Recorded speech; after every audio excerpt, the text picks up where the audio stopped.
So let me start with so one of my good friends, I never worked with him, but colleague, he once told me if you ever have to cancel class to go somewhere, when you get back, tell your class what the heck you did, why it's a good thing. Now, you guys probably didn't mind class being canceled, especially at 8 o'clock on a Friday morning, right? Was that, excuse me, no complaints there, right? Um, so let me show you kind of two things that I was up to while I was gone. The first, um, let's see,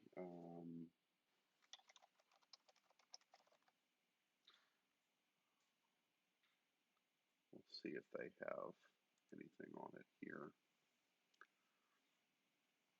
The first thing I did was I went back to Texas and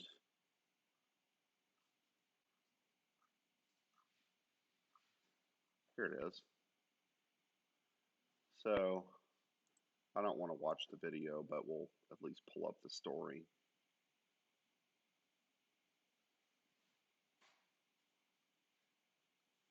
So, uh,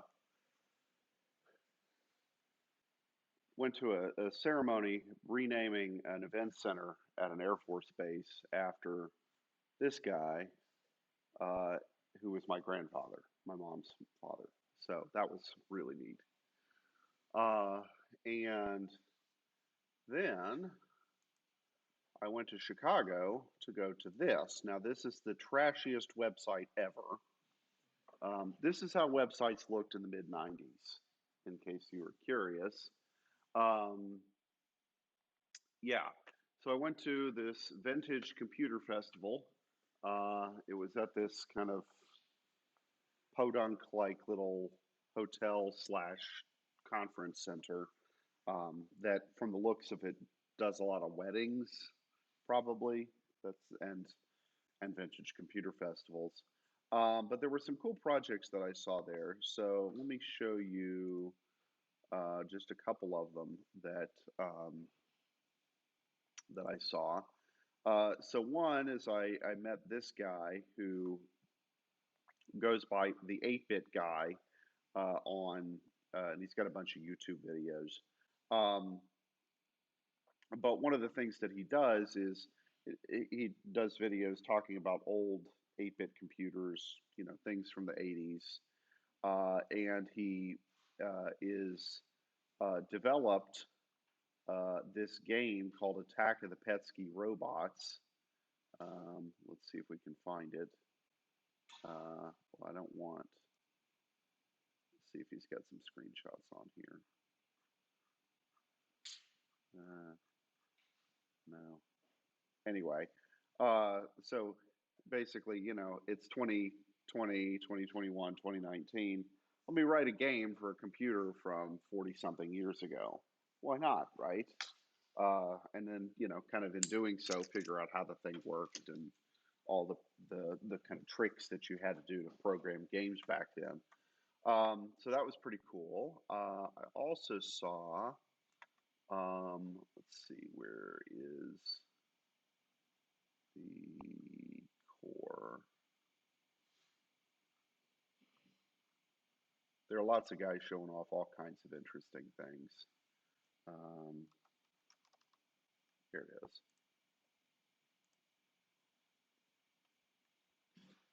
So this guy was making really small things of this, okay? And I'll show you a separate picture here in a minute. So what you're seeing is, you see that there's like these diagonal lines and there's these horizontal and vertical lines that are going over the thing. And then underneath of it is an array of 8 by 8 LEDs. And the LEDs are just there to kind of show you visually what is going on. But the thing that's on top of the LEDs is an example. It's an 8x8 array of what's called core memory. So let me pull up another picture and I'll show you what this looks like. So before we had solid state memory, we had this stuff. And so here's a good one. I'll blow it up a bit. Okay. So it's a little hard to see, but so you see there's these green lines running horizontally, right? That's wire. There's all this orange wire that's kind of, you know, looks a little messy. And then there's these just tiny, tiny, tiny little things there. Those are iron rings, real tiny. And if you pass current through them in the appropriate way, then it magnetizes that ring. And then if you want to read from it, you just allow, you hook up to one of the wires, and the magnetic field induces a current in the wire, which you can read. And so this is what computer memory used to look like before we had solid state RAM, with silicon. Now, these things are absolutely tiny. When you guys leave class on your way out, so in that little entrance hallway, there's the display cases that have a bunch of stuff in them. Well, one of the things that's in the display case is a chunk of this stuff that was from one of the computers that we had here on campus from the, I think, late 60s, early 70s. So yeah, this stuff used to be incredibly expensive because can you imagine having to weave all this stuff, right? So interestingly enough, then, who do you think weaved all these things? Like seamstress type people, right? Like they were used to that kind of precision needlework, and that's the exact kind of skill you need to make this stuff. This is a read-write memory.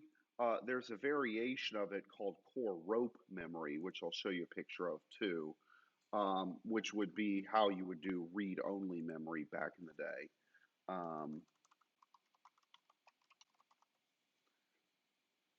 So I'll show you a picture of that.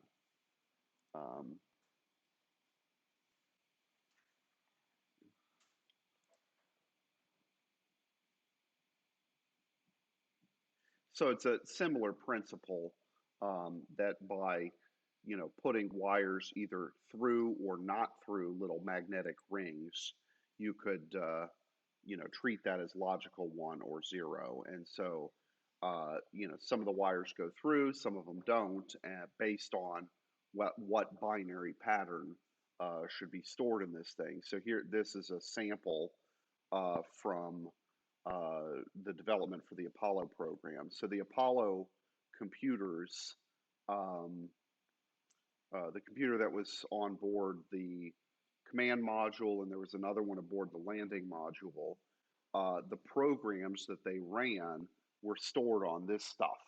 And then they also had units of the core memory that I showed you a minute ago that they used for temporary storage as they were running programs. So yeah, this stuff was incredibly expensive back in the day. Okay, so the other thing, let's see, what else did I see there? Was, let me just go and Google, was some pieces of one of these things. So the PDP-11 was a what we call a mini computer, because here's basically about the size of one of the systems. So rather than taking up an entire room, it took up like, the size of a couple of bookshelves or so.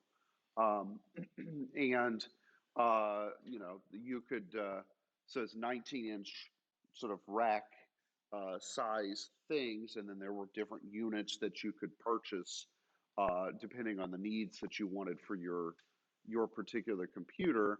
And then some of these other pictures you see here, this was sort of the control module where you could flip the switches and make it do stuff. This was, so the PDP 1170 was the second computer that Wabash ever owned. And Dr. Zimmerman, who was in chemistry, long retired now, he's still around. His office actually is in, so you guys know Hayes 104, right? The big lecture hall. There's actually a little like alcove shaped office behind there, and that's where Z's office is. And he's got all kinds of interesting old things. Um, but in particular, he's got some of the pieces from the PDP 11 that we had in the 70s. None of them work, I don't think, but he's still got some of the chunks. So this thing was, I think, a 16-bit computer. You would program and stuff either on punch cards or with a terminal that you would connect to it with. Yeah, kind of an interesting old piece of hardware. And then I saw tons and tons and tons of things from the Trinity. Oops.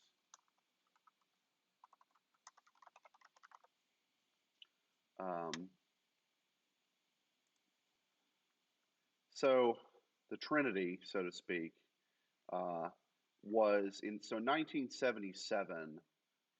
There were three microcomputers that were released on the market. The first Apple II model, the Commodore PET, which is what you see here, and the TRS-80. And these basically, so there's an Apple II system. The computer's the bottom part. It housed both the keyboard and the computer. Then you'd have, of course, the disk drives and a monitor. The TRS-80 looked like this. It had sort of an integrated monitor, and the keyboard was a separate unit.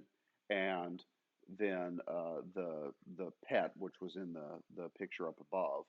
And then, of course, later in the 80s, Commodore, one of these companies, released.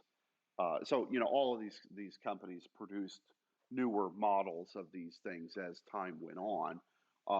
Commodore produced this guy. And did I mention Commodore? Have we, on the first day, kind of a little bit? So this was the first computer I ever used. It had a whopping 64 kilobytes of RAM, and that's all that it could address. And then you had this disk drive, and 5.25-inch floppy, so an actual floppy. They were flexible disks. Has anybody ever used one of those?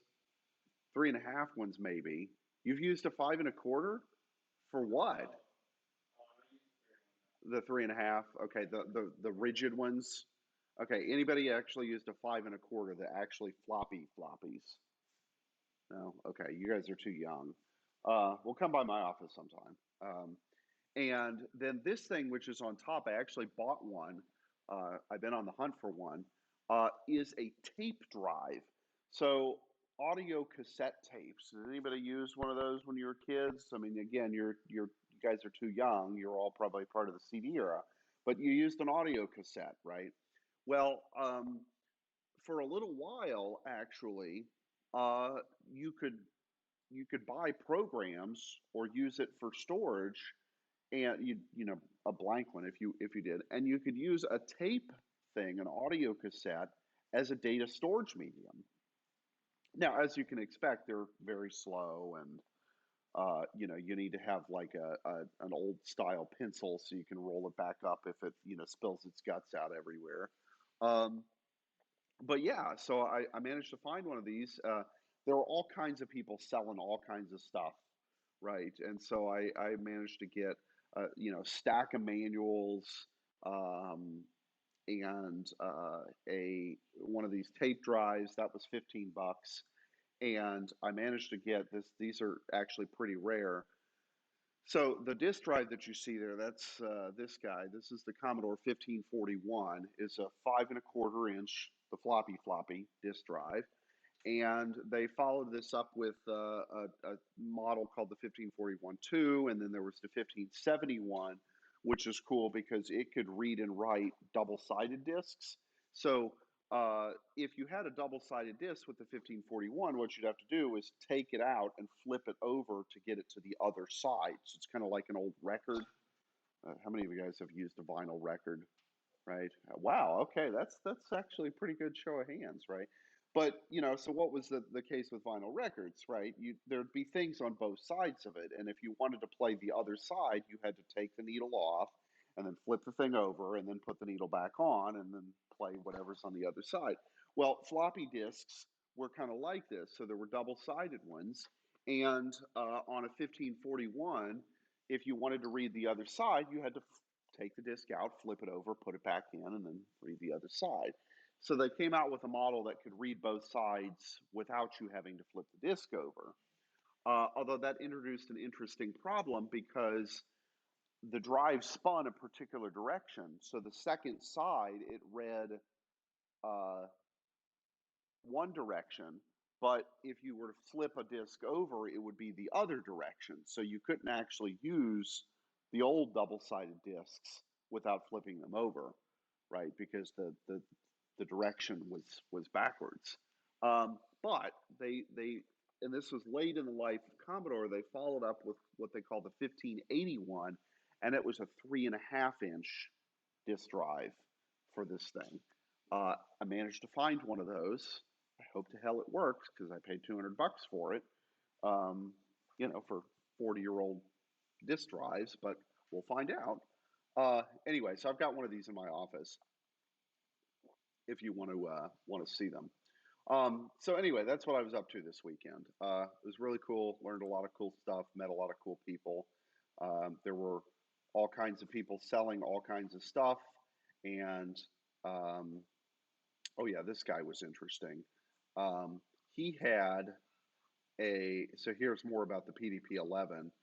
He had a little miniature sort of replica of what one of them would have looked like, powered by a Raspberry Pi, sort of a modern little like credit card sized computer that was running a simulator that would simulate the operation of a PDP-11, and that was really neat.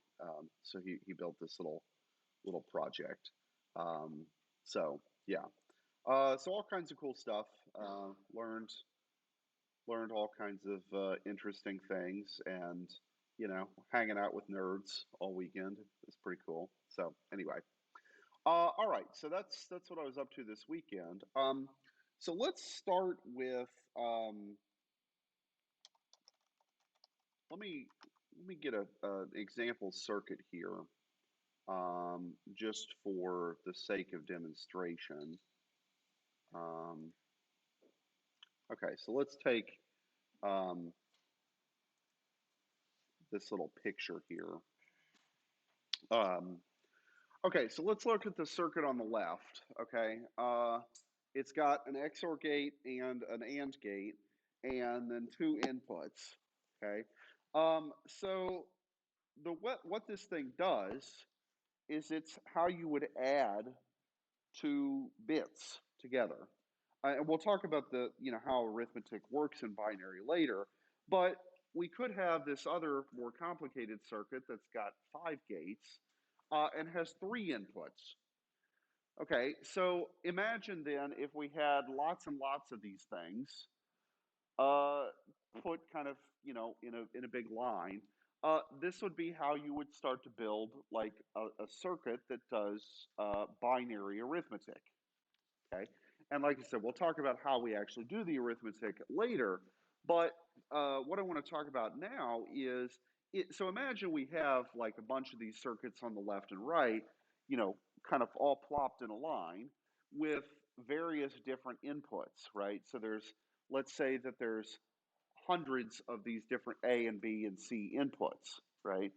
How are we going to kind of notate what the state of all of these things are in, right? So let's say that there's 64 A's and 64 B's, just for sake of demonstration, right? Do we want to write out that many ones and zeros? Probably not. Okay, we could, right? And ultimately, that's what the computer is doing, right? It's just a crap ton of ones and zeros. But what we want is kind of a shorthand for how to notate this without having to individually write hundreds of ones and zeros. Okay. Um, so let me open up kind of a text pad here, and let's see. We'll just do writer. Okay, so I'm using a program called Libra Office, which is basically like a free open source version of the Microsoft suite. And so once it loads, and I'm just using it basically as something to type with. Um, so, okay. So let me blow this up a little bit.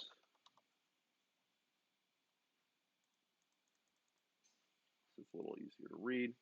Okay, so let's just take the situation where we have 4 inputs, just for simplicity at first. How many different patterns are there if we have 4 binary, 4 bits, so ones and zeros? Okay, so how many patterns are there if there's just 1 bit? So one thing that's either a 1 or a 0. There's 2. Either it's a 0 or it's a 1.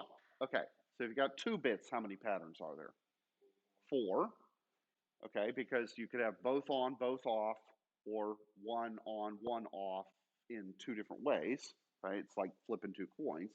Okay, what about if there's 3 bits? How many patterns are there? 8. Okay, so here's how you compute this, right? How many choices do you have for each bit? 2. Do any of the bits determine any of the other bits? No, they're all independent, okay? So it'd be the same question as asking how many different arrangements are there of heads and tails if you flip 3 coins? You got 2 choices for the first coin, and then how many for the second coin, and how many for the third? Okay, and what do you do if the events are independent, right? They don't have anything to do with each other. What do you do to count them up? Do you add? No, you multiply. Okay, so for 1 bit, it's 2 to the first, or 2. For 2 bits, it's 2 to the second, which is 4. For 3, 2 to the third, which is 8. All right, so if we have 4 bits, how many patterns? 16 patterns. Okay, let's write out all 16 of them. Okay, now, I'm going to put these in a very particular order, and I'll explain what the order is later.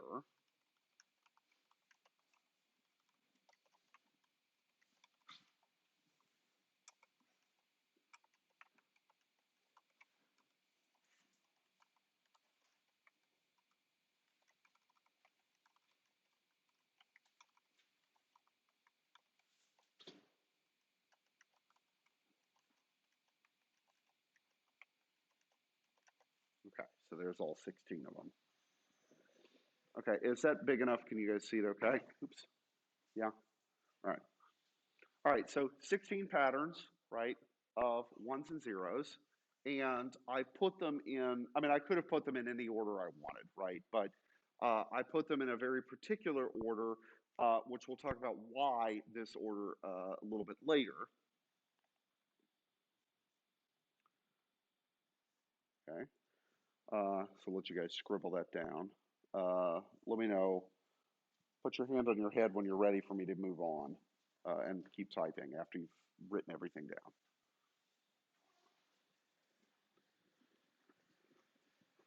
Or actually, I guess I could, how many of you guys are in calculus and have used these guys? All right, the cups, Skate's using the cups. No? Yes? No. We use the cups, right? Green cup, I'm good. Yellow cup, leave me alone, I'm working. Red cup, I need help.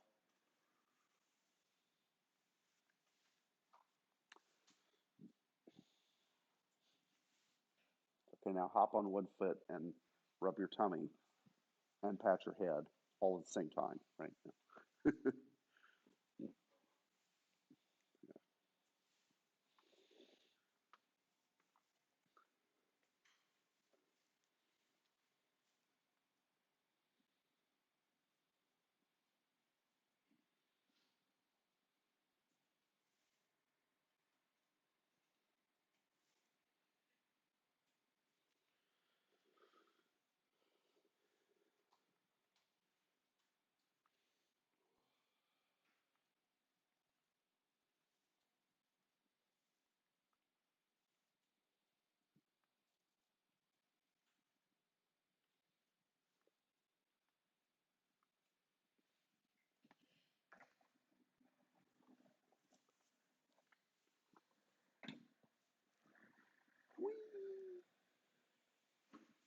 I may be 38 years old, but wheelie chairs are still fun. All right. While you guys are finishing writing this down, I'm going to put in some spaces for the next thing.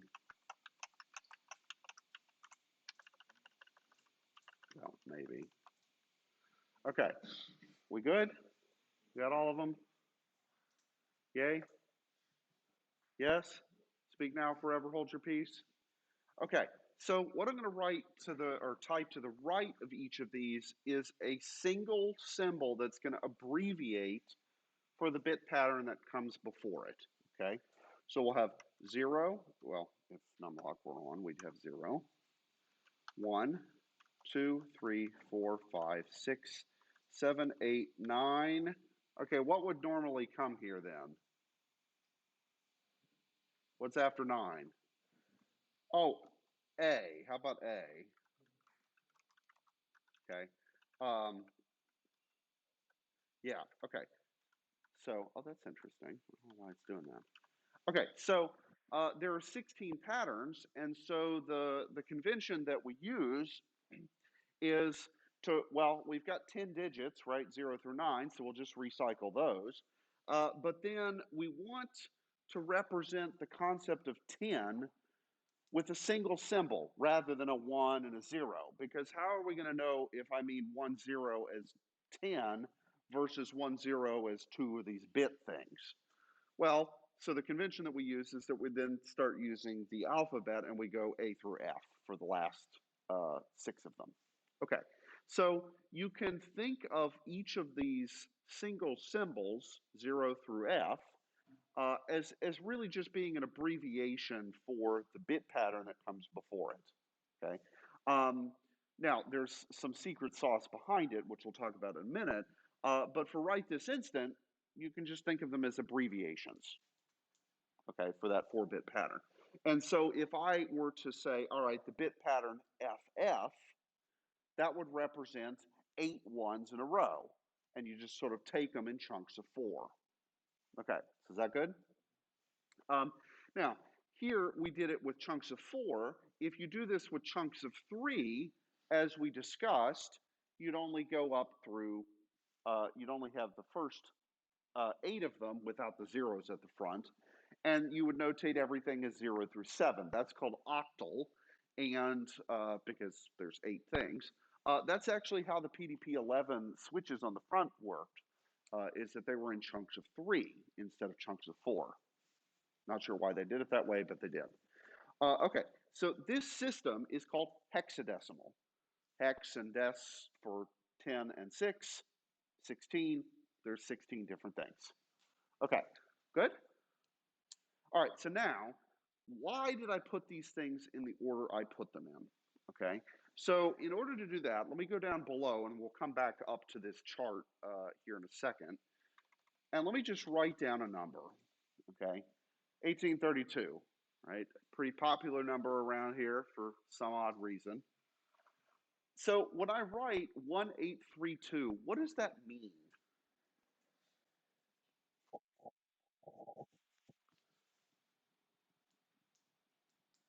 Like, okay, yeah, it was the year the college was founded. That's not what I mean by what did it mean. Like I write down digits 1832. How do you decode that? Yeah, exactly, right? So we have a place value arithmetic system. Okay, and when we write something like this, we mean 1 times 1,000 plus 8 times 100 plus 3 times 10 plus 2 times 1, right? Place value arithmetic.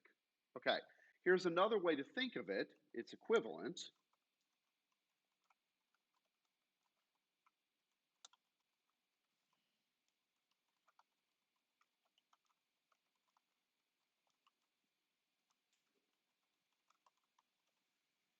Okay, thinking of this as powers of 10, because of course, what is 1,000 or 100?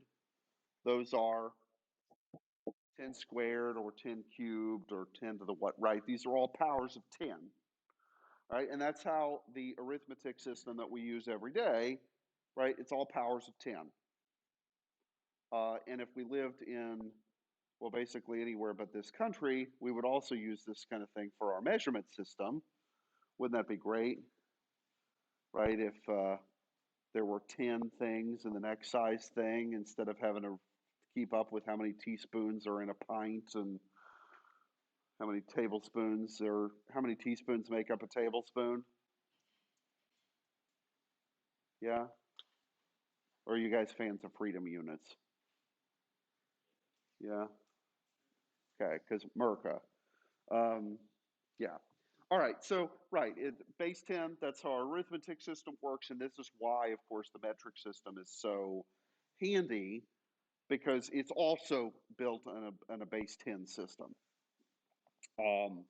But, you know, this is Merca, so, c'est la vie.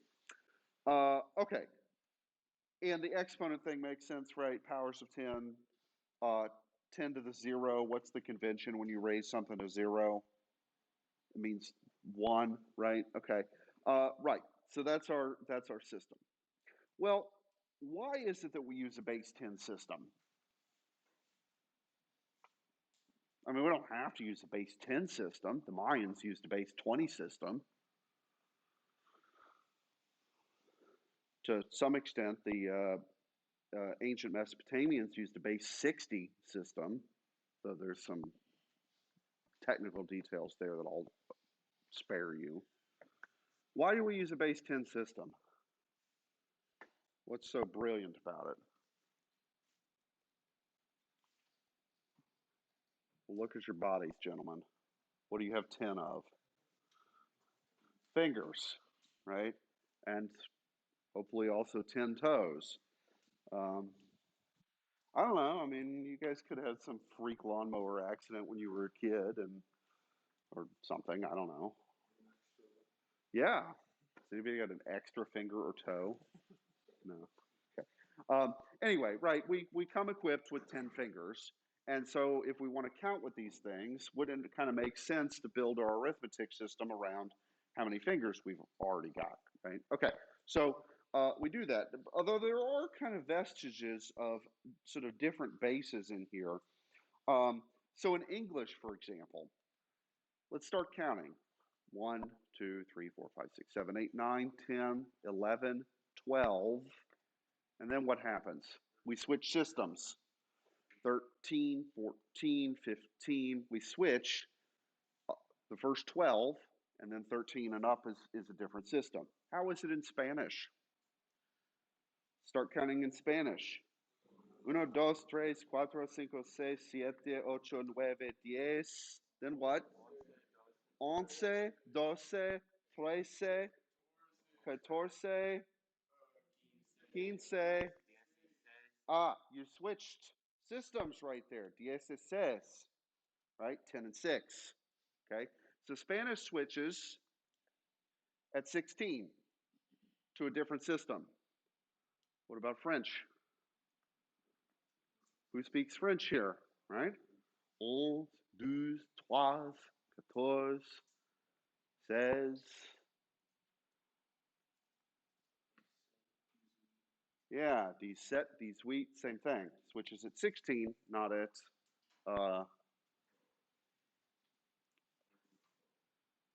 right, okay. So, but even in English, right, we have vestiges of sort of slightly different counting systems. Okay, with the French one, the theory I've heard is that they would count.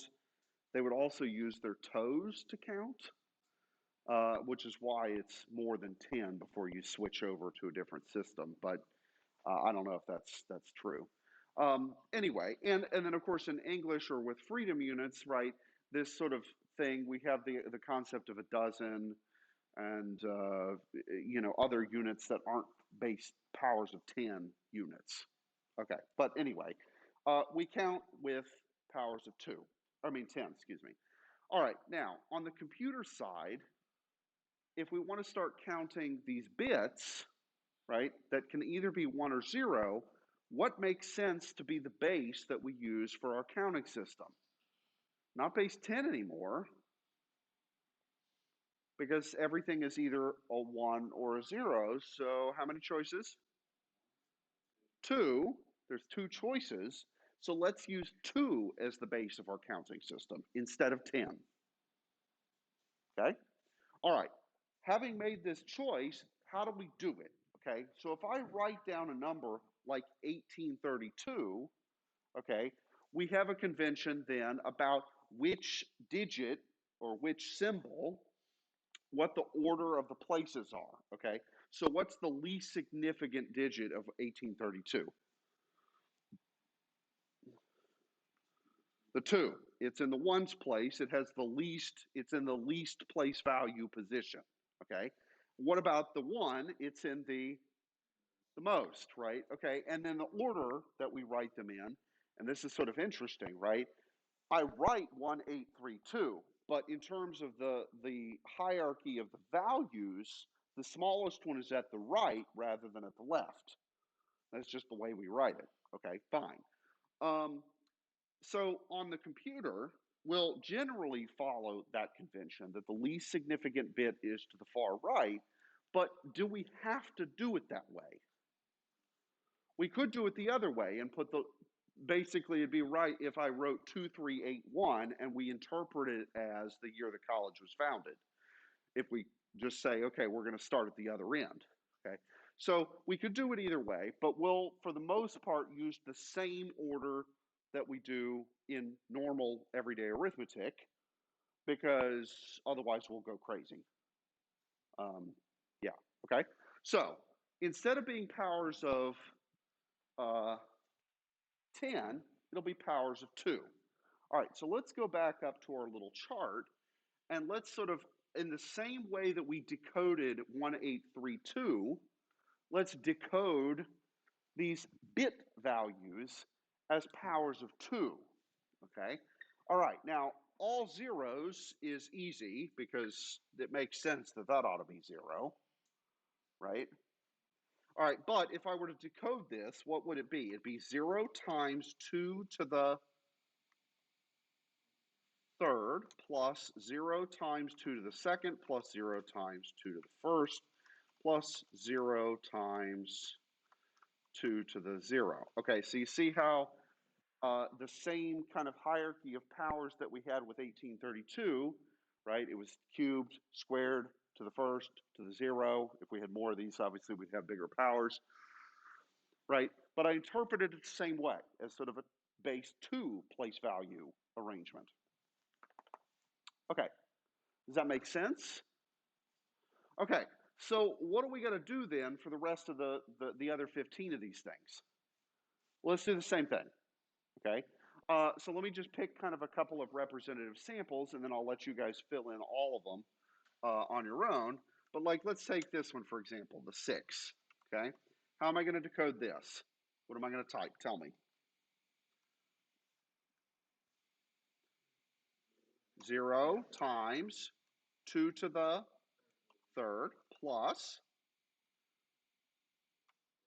1 times 2 to the second plus 1 times 2 to the first plus 0 times 2 to the 0. Okay. Add all this up. And what do you get, pray tell?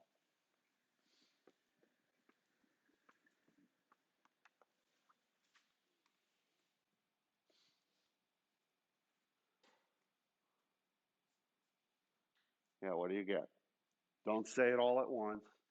Spoiler alert, it's 6. Huh. That's interesting because what symbol did Dr. McKinney say to use as the abbreviation for this pattern? 6, right? So I put them in the order that I did because I knew that this would happen, right? I put them in the order so that when you decode this, you would actually get those values, okay? Now, the obvious exception to this is A instead of the ID of 10, B instead of 11, and so on, okay? I had to have some other symbol for that. We could have made up special symbols for these things, but what would have been easier, just recycle the alphabet, okay? Okay, so let's take the one down at the very bottom, okay, the one that's all ones. How are we going to decode that?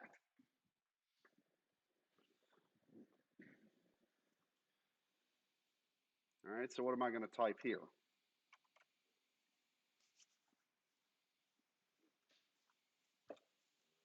1 times 2 to the third plus times, okay, plus,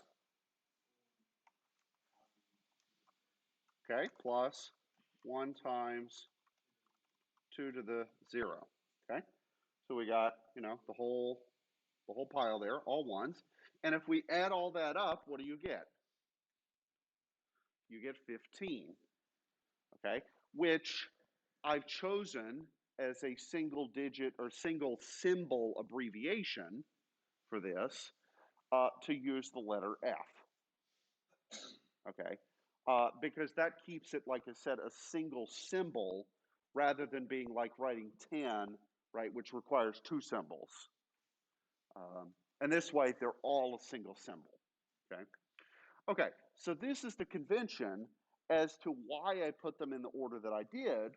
I put them in the order that I did the same way that if I had written down a bunch of numbers, 1832, like let's say that I wrote down 1832, 1776, 2021, 2001, 1982, right? A bunch of dates.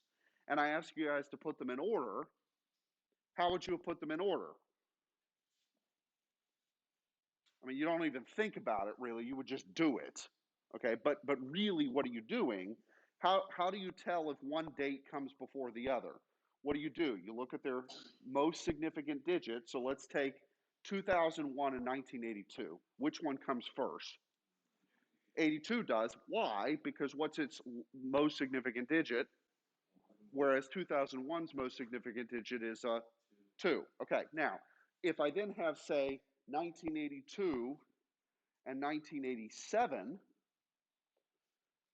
how do you put those in order? Well, their first digits are the same, and their seconds happen to be the same, and their thirds happen to be the same, but then finally you get to the fourth digit, and 2 comes before 7, so that one goes first, right? So you go through that, and we call that lexicographic ordering, right?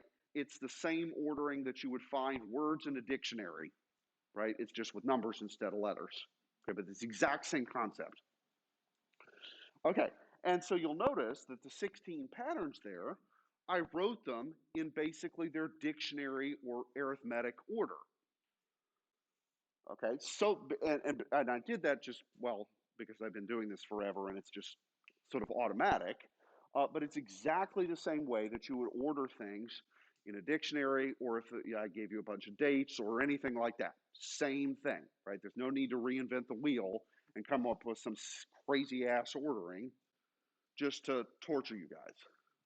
Okay, because believe me, there'll be plenty of other things that'll be crazy ass things, right? Okay, so does this kind of make sense? Right? And we can go back and forth between these schemes, right? So if I wanted to say, take the number 1832 and express it in binary, We can do that. We just need a lot more bits to do it. Okay, and that's where we'll start on Monday, or I mean, excuse me, Wednesday, right? Is how to go back and forth between these arithmetic systems. Okay, does that make sense? Okay, so just an abbreviation scheme for now, but there's the arithmetic secret sauce behind it. All right, so thanks for playing. Have a fantastic rest of your day. Two things. How many of you guys are still working on the XOR gates? We got one group that's got it working. Okay. I'm going to hang out in the library all afternoon after lunch, with the exception of, I think, like 2 to 2:30. I've got to go over and do some stuff with admissions. But I'm just going to hang out over in the library, kind of by the brew, scholars lounge sort of area. So if you want to swing by, grab your bucket, ask me questions. Maybe I can debug things. So, good? All right. See you punks later.